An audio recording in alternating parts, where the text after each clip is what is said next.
Le cœur est un muscle battant qui pompe le sang dans l'ensemble du corps. À l'intérieur du cœur, 4 valvules s'ouvrent et se ferment selon une séquence précise pour assurer la circulation du sang dans la bonne direction. 2 valvules cardiaques contrôlent le flux sanguin entre les chambres supérieures du cœur, les oreillettes, et les chambres inférieures, ventricules.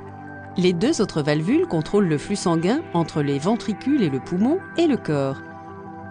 L'ouverture et la fermeture de ces 4 valvules créent 2 sons cardiaques distincts appelés battements du cœur.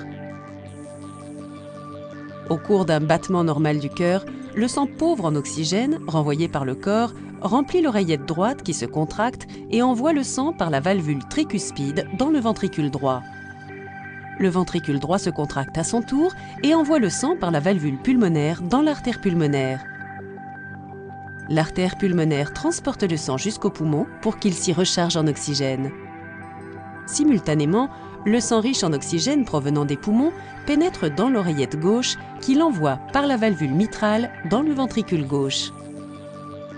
Lorsque le ventricule gauche se contracte, le sang passe par la valvule aortique et pénètre dans l'aorte où il est réparti dans le corps. Le sang est acheminé dans le cœur par les valvules. Lorsque les oreillettes se contractent, les valvules de ces chambres supérieures, la valvule tricuspide et la valvule mitrale, s'ouvrent et laissent le sang s'écouler dans les ventricules. Lorsque les ventricules se contractent, la valvule tricuspide et la valvule mitrale se ferment, tandis que les valvules ventriculaires, la valvule pulmonaire et la valvule aortique s'ouvrent sous la pression ventriculaire.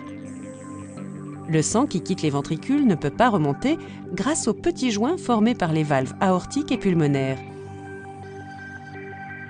Plusieurs troubles peuvent affecter le fonctionnement valvulaire, notamment la régurgitation valvulaire et la sténose valvulaire.